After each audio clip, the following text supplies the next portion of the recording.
దళితులను అవమానించిన దెందలూరు ఎమ్మెల్యే చింతమనేని ప్రభాకర్పై నిప్పులు చెరిగారు వైసీపీ ఎమ్మెల్యే రోజా. తిరుమల శ్రీవారిని దర్శించుకున్న ఆమె మీడియాతో మాట్లాడారు. చింతమనేనిని కులపిచ్చి పట్టిన ఉన్మాదిగా వివరించిన ఆమె తన సామాజిక వర్గానికి చెందిన వ్యక్తి కనుకే చంద్రబాబు చర్యలు తీసుకోవడం లేదన్నారు. ఎంఆర్ఓ వనజాక్షిపై దాడి చేసినప్పుడు కూడా చర్యలు తీసుకోకపోవడానికి కులనమే కారణమన్నారు రోజా.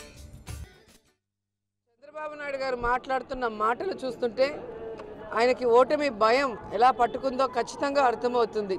పాక్ ఉగ్రవాదులు చేసిన దారుణమైన చర్యని భారతీయులంతా కూడా ఈరోజు రక్తం మరిగిపోతుంటే దాన్ని వ్యతిరేకిస్తూ దాన్ని ఖండిస్తూ వాళ్ళకి బుద్ధి చెప్పాలి అని కోరుకుంటుంటే వాళ్ళని సమర్థిస్తూ ఈరోజు చంద్రబాబు నాయుడు మాట్లాడటం సిగ్గుచేటు.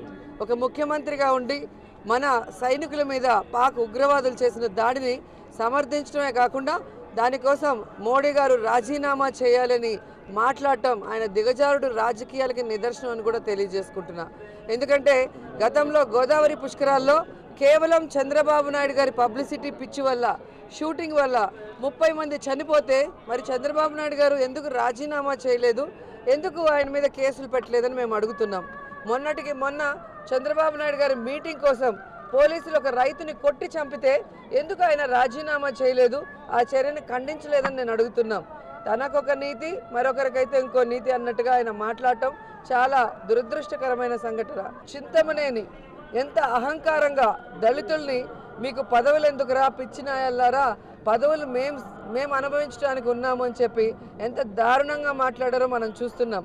అంటే చంద్రబాబు నాయుడు గారి పార్టీలో విప్పు, చంద్రబాబు నాయుడు పెంచి పోషిస్తున్న ఒక రౌడీ ఎమ్మెల్యే గతంలో కూడా వనజాక్షిని కొడితే కనీసం అతన్ని సస్పెండ్ చేయకుండా మరి ఏ విధంగా సెటిల్మెంట్ చేసి వనజాక్షి ఎంఆర్ఓనే బెదిరించారో చంద్రబాబు నాయుడు మనం చూసాం. ఆ రోజే కనుక చంద్రబాబు నాయుడు అతన్ని దండించినా, పార్టీ నుంచి సస్పెండ్ చేసినా ఈ విధంగా పోలీసుల్ని కానీ ఫారెస్ట్ ఆఫీసర్ని కానీ ఆఖరికి దళితుల్ని కానీ అవమానించి కొట్టే పరిస్థితి ఉండేది కాదు. కానీ ఈరోజు తన కులస్తుడు అంటే కుల పిచ్చితో ఏ విధంగా అతన్ని సపోర్ట్ చేస్తూ అతను చేసే ఏ కార్యక్రమాన్ని ఖండించకుండా దళితుల్ని అంత అవమానిస్తే కనీసం ఇంతవరకు అతన్ని క్షమాపణ చెప్పించే కార్యక్రమం కూడా చేపట్టలేదు. అంటే దళితులంటే వాళ్ళకి అసహ్యం, అభిమానం లేదు, కేవలం ఓటర్లుగానే చూస్తున్నారనేది అర్థమైంది. For more updates please subscribe 99 TV Telugu.